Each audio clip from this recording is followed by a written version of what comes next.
வணக்கம் நண்பா. இன்றைக்கி பார்த்தீங்க அப்படின்னா JBL பிராண்டில் JBL டியூன் ஃப்ளெக்ஸ் அப்படிங்கிற இயர்பட்ஸை பற்றி தான் பார்க்க போகிறோம். இந்த இயர்பட்ஸோட full detail top to bottom சொல்கிறேன். நம்ம வீடியோ ஸ்கிப் பண்ணாமல் கடைசி வரைக்கும் ஃபுல்லாக பாருங்கள், உங்களுக்கு ரொம்ப யூஸ்ஃபுல்லாக இருக்கும்.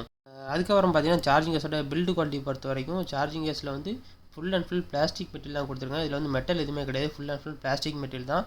ஸோ பிளாஸ்டிக் பொறுத்த வரைக்கும் நல்ல ஹார்ட் பிளாஸ்டிக்காக கொடுத்துருக்காங்க. ஸோ கைத்தேவரி கீழே வந்தால் கூட அவ்வளோ சீக்கிரத்தில் நொறுங்குறதோ கிராக் ஆகிறோ அந்த மாதிரி எந்த ஒரு டேமேஜுமே ஆகாத மாதிரி நல்ல குவாலிட்டியான பிளாஸ்டிக் மெட்டீரியல் தான் கொடுத்துருக்காங்க. அதே போல் சார்ஜிங்கோட ஃப்ரண்ட்டில் பார்த்தீங்க அப்படின்னா JBL அவங்களோட JBL பிராண்டை முத்திரை பொறிச்சிருக்காங்க. அதே போல் டாப்பில் பார்த்தீங்க அப்படின்னா 3 விதமான LED இண்டிகேட்டர் கொடுத்துருக்காங்க. ஸோ நீங்கள் அது மூலமாக எவ்வளோ சார்ஜ் இருக்குன்னு சொல்லி தெரிஞ்சுக்கலாம். அதே போல் அந்த லைட்டை பார்த்தீங்க அப்படின்னா 3 விதமாக எரியும். 0.1, 0.2, 0.3 அப்படின்னு சொல்லி 3 பாயிண்ட் மாதிரி எரியும். ஸோ ஃபுல் பாயிண்ட் இருந்துச்சுன்னா ஃபுல் சார்ஜ் இருக்கிறதா அர்த்தம். ஸோ அப்படியே ஒரு பாயிண்ட்டாக குறைஞ்சிட்டே வரும். அந்த மாதிரி ஒரு டிசைனாக தான் இதில் கொடுத்துருக்காங்க. அதே போல் இந்த சார்ஜிங் கேஸோட பின்னாடி பார்த்தீங்க அப்படின்னா டைப் சி கேபிள் மாட்டுற மாதிரி நல்ல டைப் சி போட்டு தான் கொடுத்துருக்காங்க. இதில் வந்து மைக்ரோ எஸ்பி கிடையாது. ஏன் மைக்ரோ எஸ்பி கொடுக்கல அப்படின்னு சொல்லி பார்த்தீங்கன்னா, இப்போ வர எல்லா ஏர்பட்ஸும் பார்த்தீங்கன்னா டைப் சி தான் கொடுக்காங்க. மைக்ரோ எஸ்பி கொடுக்கறதுக்கு காரணம் பார்த்தீங்க அப்படின்னா, இப்போ நைட் டைம்லாம் நீங்கள் சார்ஜ் பண்ணும்போது மைக்ரோ எஸ்பி கேபிளை பொறுத்த வரைக்கும் நீங்கள் பார்த்து சார்ஜ் பண்ண வேண்டியிருக்கும்.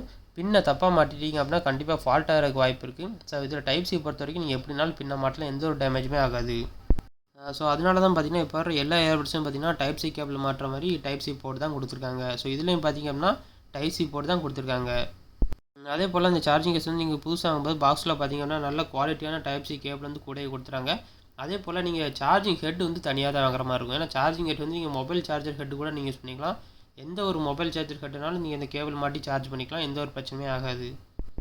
அதுக்கப்புறம் பார்த்தீங்க அப்படின்னா சார்ஜிங் வச்சுட்டு மூடி ஓப்பன் பண்ணி பார்த்தீங்க அப்படின்னா உள்ள 2 இயர்பட்ஸ் கொடுத்துருப்பாங்க. அதோட மூடியை கூட க்ளோசிங் கெப்பாசிட்டி வந்து ரொம்ப அற்புதமாக கொடுத்துருக்காங்க. ஏன்னு சொல்லி பார்த்தீங்கன்னா உங்கள் பெரியவரில் வச்சு தள்ளி பார்த்தாலே உங்களுக்கே ஃபீல் ஆகும் அந்த குவாலிட்டி வந்து. ஸோ நீங்கள் தாராளமாக யூஸ் பண்ணிவிட்டு பேண்ட் பேக்கில் வச்சாலும் சரி, இல்லை பேக்குள்ளே போட்டாலும் சரி, ஆட்டோமேட்டிக்காக ஓப்பன் ஆகாத மாதிரி நல்ல க்ளோசிங் கெப்பாசிட்டி தான் கொடுத்துருக்காங்க.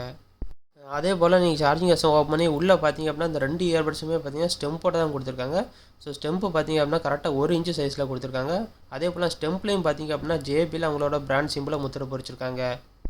அது மட்டும் இல்லாமல் ஸ்டெம்போட டாப்பில் பார்த்தீங்க அப்படின்னா நல்ல குவாலிட்டியான டச் கண்ட்ரோல் கொடுத்துருக்காங்க. இதில் வந்து ரொம்ப சென்சிட்டிவான டச் கண்ட்ரோல் கொடுத்துருக்காங்க. இதில் வந்து பட்டன் கண்ட்ரோல் கிடையாது. அதே போல் ஸ்டெம்பில் டாப்லையும் பாட்டம்ல பார்த்தீங்க அப்படின்னா 2 மைக் கொடுத்துருப்பாங்க. லெஃப்ட் இயர்பட்ஸ் 2 மைக் கொடுத்துருப்பாங்க, ரைட் இயர்பட்ஸ் 2 மைக் கொடுத்துருவாங்க. மொத்தம் 4 மைக் கொடுத்துருக்காங்க.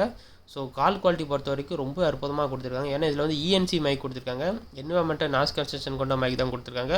ஸோ நீங்கள் இது யூஸ் பண்ணி தாராளமாக எவ்வளோ கூட்டமாக இருந்தாலும் சரி தாராளமாக கால் பேசினா உங்கள் வாய்ஸ் மட்டும் கிறிஸ்டல் கிளியர் ஆஃப் பண்ணு கேட்குற மாதிரி நல்ல குவாலிட்டியான மைக்காக தான் வடிவமைச்சிருக்காங்க. அதே போல் இதில் வந்து 3 விதமான மோடு கொடுத்துருக்காங்க. ANC mode, active noise construction mode, அப்புறம் ஆம்பியர் மோட், அப்புறம் டாக் த்ரூ மோடுன்னு சொல்லி 3 விதமான மோடு கொடுத்துருக்காங்க. அதே போல் ANC மோடுன்னு எதுக்கு கொடுத்துருக்காங்கன்னு சொல்லி பார்த்தீங்க அப்படின்னா, இப்போ சப்போஸ் நீங்கள் பஸ்ஸில் ட்ராவல் பண்ணிகிட்டு இருக்கும்போது சவுண்டே இல்லாமல் புக்ஸ் படிக்கணும்னு நினைப்பீங்க, இல்லைன்னா சைலண்ட்டாக தூங்கணும்னு நினைப்பீங்க. அந்த மாதிரி டைமில் இந்த இயர்பட்ஸை நீங்கள் காதில் மாட்டி ANC மட்டும் ஆன் பண்ணி விட்டுட்டிங்கன்னா போதும். சுற்றி நடக்கிற சவுண்ட் வந்து எதுவுமே உங்கள் காதில் கேட்காது, கம்ப்ளீட்டாக டம்ப் ஆயிரும். ANC மோட் ஆன் பண்ணிட்டீங்க அப்படின்னா நீங்கள் ஒரு தனி உலகத்தில் இருக்கிற மாதிரி இருக்கும். அதுக்கப்புறம் பார்த்தீங்கன்னா ஆம்பியன் மோட் என்னன்னு சொல்லி பார்த்தீங்க அப்படின்னா, இப்போ சப்போஸ் நீங்கள் பாட்டு கேட்டுட்டு இருக்கிறப்போ வெளியே நடக்கிற சவுண்டு உங்கள் காதில் கேட்கணும் அப்படின்னு நினச்சிங்க அப்படின்னா நீங்கள் இயர்பட்ஸை காதிலேருந்து எடுக்க வேண்டிய அவசியமே இல்லை. சிங்கிள் டேப் பண்ணிங்கனாலே போதும், வெளியே நடக்கிற சவுண்டு வந்து ஆட்டோமேட்டிக்காக உங்கள் காதில் கேட்குற மாதிரி இருக்கும். நீங்கள் காதிலேருந்து இயர்பட்ஸ் எடுக்க வேண்டிய தேவையே இல்லை. அதே போல் இப்போ வந்து டாக் த்ரூ மோட் என்னன்னு சொல்லி பார்த்தீங்க அப்படின்னா, இப்போ சப்போஸ் நீங்கள் பாட்டு கேட்டுட்டு இருக்கிறப்போ யாராவது வந்து பேச வராங்க, அந்த மாதிரி டைமில் நீங்கள் பேச ஆரம்பிச்சிட்டிங்க அப்படின்னா கேட்டுட்டு இருக்க சவுண்டு வந்து ஆட்டோமேட்டிக்காக பாதியாக குறைஞ்சிரும். ஸோ நீங்கள் பேசி முடிச்சோன்னே கொஞ்ச நேரம் வெயிட் பண்ணிங்க அப்படின்னா எவ்வளோ சவுண்ட் வச்சு கேட்டிங்களோ ஆட்டோமேட்டிக்காக அந்த சவுண்ட் வந்து ஆட்டோமேட்டிக்காக இன்க்ரீஸ் ஆயிரும். அதான் பார்த்தீங்கன்னா டாக் த்ரூ மோடாக கொடுத்துருக்காங்க. அதே போல் இந்த இயர்பட்ஸை வெளியெடுத்து பார்த்தீங்க அப்படின்னா அதில் வந்து சிலிக்கான் டிப் மாற்ற மாதிரி தான் கொடுத்துருப்பாங்க. ஸோ சிலிக்கான் டிப் மாற்ற மாதிரி தான் இருக்கும். ஆனால் டிசைனை பார்த்தீங்க அப்படின்னா ஆப்பிள் ஏர்பாடு மாதிரியே இருக்கும். அதே போல் இதில் வந்து 2 விதமாக நீங்கள் யூஸ் பண்ணிக்கலாம். ஓப்பன் ஏர் டிப்ஸ், அப்புறம் சீலிங் டிப்ஸ்னு சொல்லி 2 விதமாக கொடுத்துருப்பாங்க. ஓப்பன் ஏர் டிப்ஸ்னால் நீங்கள் ஆப்பிள் ஏர்பாடு மாதிரி யூஸ் பண்ணிக்கலாம். சீலிங் டிப்ஸ்னால் இப்போ நார்மலாக நீங்கள் யூஸ் பண்ணி சிலிக்கான் டிப் மாட்டி யூஸ் பண்ணுற மாதிரி காதை கம்ப்ளீட்டாக க்ளோஸ் ஆகிற மாதிரி 2 விதமாக நீங்கள் யூஸ் பண்ணிக்கலாம் இதை. அதே போல் இந்த கேஜெட் நீங்கள் புதுசாக வாங்கும்போது 2 விதமான டைப்பில் அந்த சிலிக்கான் டிப்பும் நீங்கள் அவங்களுக்கு கொடுத்துட்றாங்க. ஸோ நீங்கள் எது வேணுமோ உங்களுக்கு காதுக்கு எது சூட் ஆகுதோ அந்த மாதிரி நீங்கள் சிலிக்கான் டிப் செலக்ட் பண்ணி உங்கள் காதில் மாட்டிட்டிங்கன்னா போதும். அவ்வளோ பெர்ஃபெக்டாக உங்கள் காதை விட்டு அவ்வளோ சீக்கிரத்தில் கீழே விழவே விழாது. அதுக்கப்புறம் பார்த்தீங்கன்னா சார்ஜிங் கேஸோட பேட்டரி பேக்கை பற்றி பார்ப்போம். இந்த சார்ஜிங் கேஸ் வந்து நீங்கள் ஒரு தடவை ஃபுல் சார்ஜ் பண்ணிட்டீங்க அப்படின்னா போதும், 32 ஹவர்ஸ் வரைக்கும் கண்டினியூஸாக ப்ளே பேக் டைம் இருக்கும். நீங்கள் 32 ஹவர்ஸ் வரைக்கும் கண்டினியூஸாக யூஸ் பண்ணிக்கலாம். அதே போல் நீங்கள் ஏர்பட்ஸை மட்டும் தனியாக அடித்து காதில் வச்சு பாட்டு கேட்டிங்க அப்படின்னா 8 மணி நேரம் வரைக்கும் நீங்கள் கண்டினியூஸாக யூஸ் பண்ணிக்கலாம். அதே போல் இந்த இயர்பட்ஸில் பார்த்தீங்க அப்படின்னா இதில் வந்து ஃபாஸ்ட் சார்ஜ் சப்போர்ட் ஆகிற மாதிரி தான் கொடுத்துருக்காங்க.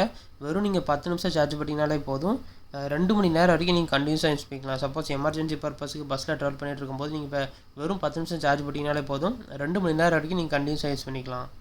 அதே போல் இந்த இயர்பட்ஸ் வந்து ப்ரொடெக்ஷன் ரேட்டிங் பார்த்திங்க அப்படின்னா IPX4 கொடுத்துருக்காங்க. வாட்டர் அண்ட் ஸ்வெட் ரெசிஸ்டன்ட் கொடுத்துருக்காங்க. வாட்டரும் பார்த்தீங்கன்னா ஸ்ப்ளாஷ் ப்ரூஃப் தான் கொடுத்துருக்காங்க. ஸோ இப்போ சப்போஸ் நீங்கள் ஜிம்மில் ஒர்க் அவுட் பண்ணும்போது சரி, இல்லை சைக்கிளிங் போகும்போது சரி, இல்லை பைக்கில் ட்ராவல் பண்ணும்போது ஹெல்மெட்டில் மாட்டாலும் சரி, எவ்வளோ வேர்வை தண்ணி பட்டாலும் இந்த இயர்பட்ஸ் வந்து எதுவுமே ஆகாது. அதே போல் நீங்கள் வெளியே விளாண்டுட்டு இருக்க மழை பெஞ்சா கூட இந்த இயர்பட்ஸ் வந்து எதுவுமே ஆகாது. ஆனால் ஆழமான இடத்துக்குள்ளே தண்ணி கட்டி இடத்துக்குள்ளே உள்ளே போட்டிங்க அப்படின்னா கண்டிப்பாக ஃபால்ட் ஆகிறதுக்கு வாய்ப்பு இருக்குது. அதே போல் இந்த இயர்பட்ஸில் ப்ளூடூத் வெர்ஷன் என்ன கொடுத்துருக்கான்னு சொல்லி பார்ப்போம். இதில் ப்ளூடூத் வெர்ஷன் பார்த்திங்க அப்படின்னா 5.2 கொடுத்துருக்காங்க. ரொம்ப அட்வான்ஸ் டெக்னாலஜி. இப்போ கடைசியாக வந்து 5.3 கொடுத்துருக்காங்க. ஸோ இதில் பார்த்திங்க அப்படின்னா 5.2 கொடுத்துருக்காங்க. அதே போல் கனெக்டிவிட்டி ரேஞ்சு பார்த்திங்க அப்படின்னா 10 மீட்டர் டிஸ்டன்ஸ் வரைக்கும் கொடுத்துருக்காங்க. ஸோ 10 மீட்டர் டிஸ்டன்ஸ் வரைக்கும் ப்ளூடூத் சப்போர்ட் எந்த ஒரு கேஜெட்டோடையும் இந்த இயர்பட்ஸை கனெக்ட் பண்ணிக்கலாம். அதே போல் இந்த இயர்பட்ஸோட ஆடியோ குவாலிட்டி பொறுத்த வரைக்கும் இதில் வந்து 12mm டிரைவர் கொடுத்துருக்காங்க. ஸோ JBL பொறுத்த வரைக்கும் ஆடியோக்கு அவ்வளோ முக்கியத்துவம் கொடுப்பாங்க. பேஸு, ட்ரிப்பிள், சோக்கல்ஸ் எல்லாமே அவ்வளோ கிறிஸ்டல் கிளியராக இருக்கும். நீங்கள் ஃபுல் சவுண்ட் வச்சு கேட்டால் கூட பேஸ் வந்து எந்த ஒரு இறைச்சலுமே இல்லாமல் இருக்கும். அதே போல் இதில் வந்து JBL ஹெட்ஃபோன்ஸ் ஆப்புன்னு சொல்லி ப்ளேஸில் தனியாக ஒரு ஆப் கொடுத்துருக்காங்க. நீங்கள் ஆப்பை டவுன்லோட் பண்ணி வச்சிட்டிங்கன்னா போதும், எல்லா விதமான கண்ட்ரோலையும் நீங்கள் ஆப் மூலமாக கண்ட்ரோல் பண்ணிக்கலாம். உங்களுக்கு ஏற்ற மாதிரி எந்த ஈக்குவலைசர் உங்களுக்கு பிடிச்சிருக்கோ அந்த மாதிரி ஈக்குவலைசர் செட் பண்ணி கூட நீங்கள் பாட்டு கேட்டுக்கலாம்.